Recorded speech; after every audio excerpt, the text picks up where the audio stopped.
দুনিয়াত মা জননী হোক না যতই ভুখা, দুনিয়াত মা জননী হোক না যতই ভুখা। মা জননী দেখে আমার খাইছে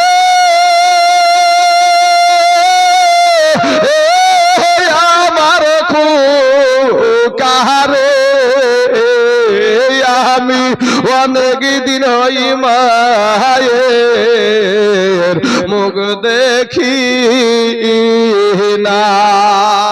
ইসলাম গ্রহণ করার জন্য একজন সাহাবীকে মায়ে মারছে, ছুটে গিয়ে নবীকে বিচার দিচ্ছেন, ইয়া রাসূলুল্লাহ আমার মা জননী আমাকে মারছে কেন?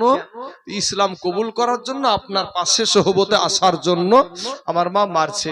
বলছে এখানে আমার কিছু করার নাই, এখানে আমার কিছু করার নাই। এবার নবীকে বলছেন, ইয়া রাসূলুল্লাহ আপনি এটা তো করতে পারেন, আমার মায়ের জন্য একটু হেদায়েতের দোয়া করেন তো নবী। এবার আমার নবী করলেন গিয়ে হাত উঠালেন, আর এইদিকে সাহাবী দৌড় ধরেছে, এত জোরে দৌড়ছে তো পাশে সাহাবী যারা রাস্তায় আছে ওরা বাবাজি ওর জামাটাকে টেনে ধরছে, ছিঁড়ে ছুটি নিয়ে ছুটছে। বলে তুমি ছুটো কেন?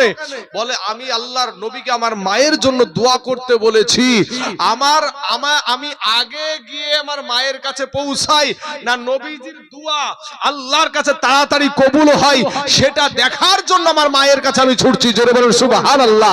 বাবাজি যায়া দেখছে মায়ের মন পাল্টিয়ে গেছে, আমার নবীজির দোয়া আগে আল্লাহর দরবারে কবুল হয়ে গেছে। ওরে কই গেল আমার জননী আমাকে সাহারি ইয়ারে, আমি অনেক দিন হই মায়ের মুখ দেখি না, আমি অনেক দিন হই মায়ের মুখ দেখি না। রাত্রি হইলে সবাই রইছে যার যার ঘরে শুইয়া, রাত্রি হইলে সবাই রইছে যার যার ঘরে শুইয়া, জননী মা রইছে আমার পথে দিকে চাইয়া রে। জোরে বল সুবহানাল্লাহ। এ মায়ের পাগলেরা সুবহানাল্লাহ বললে কি আপনার গুনাহ হবে নাকি? মনে হচ্ছে যেন একবার মুখে ফেবিকুইক আঠা লাগালছে। 5 ওয়াক্ত নামাজ পড়ে বাপ মার জন্য দোয়া করবেন। আমার আল্লাহ দোয়া শিখিয়ে দিয়েছে কি, রব্বিরহামহুমা কামা রব্বায়ানি সগীরা। আমার আল্লাহ বলে বান্দারে, ওরে গোলাম তোর মা বাবার জন্য তুই দোয়া কর। এই আয়াত পড়ে পড়ে দোয়া কর।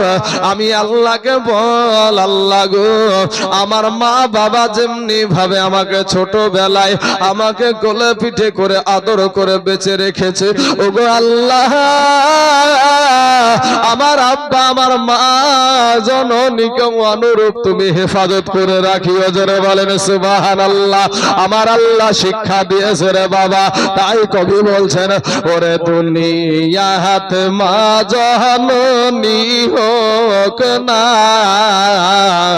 যতই ভুখা, দুনিয়াত মা জননী হোক না যতই ভুখা। মা জননী দেখে আমার খাইছে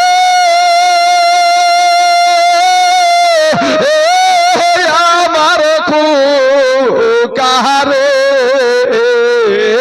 আমি অনেক দিন হই মায়ের মুখ দেখি না। বাপ, আর একটা জিনিস আপনাদের কাছে জানবো, সব বাড়িতে সব সময়তেই যে খাবার থাকবে এটাও কোনো কথা না, তাই না ভাই? সব সময় যে খাবার থাকবে, কিছু সময়ের জন্য খাবার ফুরিয়ে গেছে বা হালকা আছে, বাপ মা দেখছে যে আমরা যদি খাই তাহলে সন্তান খেতে পাবে না, সন্তান খেতে পাবে না। কিন্তু বাবা ভাই গো, এই মুহূর্তে বাপ মা খায় না, সন্তানকে খাওয়াই। কি বলেন গো, কি বলেন? সন্তানকে খাওয়াই। সন্তানকে খাওয়াইতে পারলে বাপ মা খুশি হয়, সন্তানকে খাওয়াইতে পারলে আর বাপ মা খুশি হয়। আর বাবাজি এখন এই পরের বেটি কাল ভাগানির পাল্লাই পড়িয়ে, আরে বাবারে ওর শাশুড়িটাই ওর মা হয়ে গেছে। যে গুমুত খাইয়ে যে মানুষটা মানুষ করলো সে তার কাছে মা না, মা বলে ডাকে না। অনেক যুবক এরকম আছে, মাকে মা বলে ডাকে না, এরকম যুবক ছেলে অনেক আছে। শাশুড়ি আম্মা, শ্বশুরকে নিয়ে আম্মা, শ্বশুরকে আব্বা। নিজের আব্বা জন্মদাতা পিতা বৃদ্ধ হয়ে গেছে, চুল পেকে গেছে, খাটতে পারছে না, 10 টাকা দিয়ে একটা চা খেতে মন চাইছে, বাপটা যে পকেটে টাকা নাই, আমার বাপের পকেটে যে টাকা নাই, আমি আমার বাপের 50টা টাকা আমি ধরে দিই। এইরকম অভিজ্ঞতা ছেলে, অনেক ছেলের নাই। আল্লাহ এই সমস্ত যুবকদেরকে হেদায়াত দান করুক, সবাই বলেন আমিন। বাবাজি আমার সোনা মানিকেরা, ও যুবকেরা, আপনাদেরকে বলি বাপ, আজ আপনারা দুনিয়া দুনিয়া করছেন তো ভাই গো, কাফা বিল মাউতি ওয়া ইজান, মরার আগে মইরা দেখেন। এটা এক্সাম্পল স্বরূপ আপনাদেরকে বলি, বুঝানোর জন্য কথাটা বলছি। মরার আগে মইরা দেখেন কেমন জিনিস বাবাজি। তো মরার আগে আবার মরবেন কি করে? মরার আগে আবার মরা যায় নাকি? হ্যাঁ, তো এক মৌলভী সাহেব বাবাজি, 2 ভাই, ছোট ভাই মৌলভী চাচা, ছোট ভাই মৌলভী, আর বড় ভাই হলো গৃহস্থ মানুষ, টাকাওয়ালা মানুষ, একবারে কোটি টাকার মালিক। বাড়ির আঙ্গিনায় বসে পালাঙ্গা যেটাকে বলা হয়, তো এই পালাঙ্গায় বসে ঠ্যাঙের উপরে ঠ্যাং তুলি দিয়ে বলে, আমার যা আছে এই রানীতলাতে কারো নাই, আমার যা আছে এই রানীতলাতে কারো নাই। এই প্রত্যেকদিন বৈকাল বেলাতে জিকির ধরে। এবার মৌলভী সাহেব শুনতে শুনতে কতদিন উত্তর তো একদিন দিবে।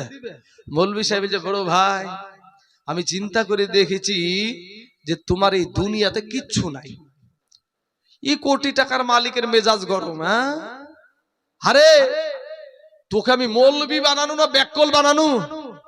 আরে আমার গোডওয়ানের যে পাট গুলো আছে, এই এত পাট এই গোটা রানীতলা বাজারে আছে। আমার পুকুরে যে জমিগুলো আছে, পুকুরে যে মাছগুলো আছে, এত মাছ এই গোটা রানীতলার এলাকার লোকের আছে। এই দিকে বাবাজি এক এক করে বলতে বলতে বলতে বলতে তখন বলছে যে, মৌলভী সাহেব বলছে, বড় ভাই তুমি আমাকে ব্যাককল বললে, পারলে একদিন তোমাকে বুঝাবো, দাঁড়াও সুযোগ পাই। 2 ভাই গেলছে আপনার মাঠে। মাঠে যাওয়ার পরে 2 ভাইয়ের মধ্যে মৌলভী সাহেব বলছে, বড় ভাই একটা কথা বলবো, শুনবা? তো বলে, কি কথা বল? এবার তখন বলছে, ভাই তোমাকে আমি যে কথাটা বলবো সেটা কিন্তু তুমি মানা লাগবে। তো হ্যাঁ মানবো, বল।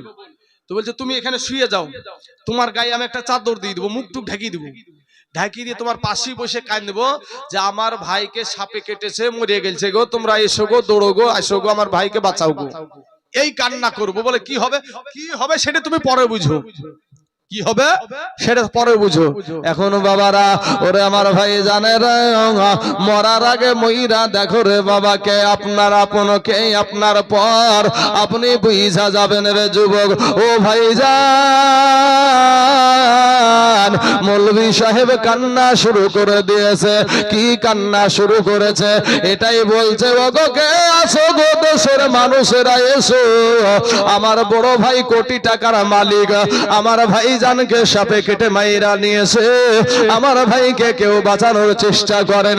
সবাই ছুটে আসলো বাবা। এরপর বড় বেটা ম্যানেজার, বাবা ব্যাংকের ম্যানেজার, ও ব্যাংকের ম্যানেজারও চলে আসলো। ছোট বেটা চাকরি করে, মাস্টারি করে, এই মাস্টার বেটাও চলে আসলো, মেয়েরা চলে আসলো, বিবি চলে আসলো। বাপ এমন সময়তে বড় বেটা একটা ডাক দিয়ে বলছেন, চাচা মৌলভী সাহেব, ও চাচা, চাচা গো আমার আব্বা জানের চেহারা খানা একটা বার দেখাও গো চাচা।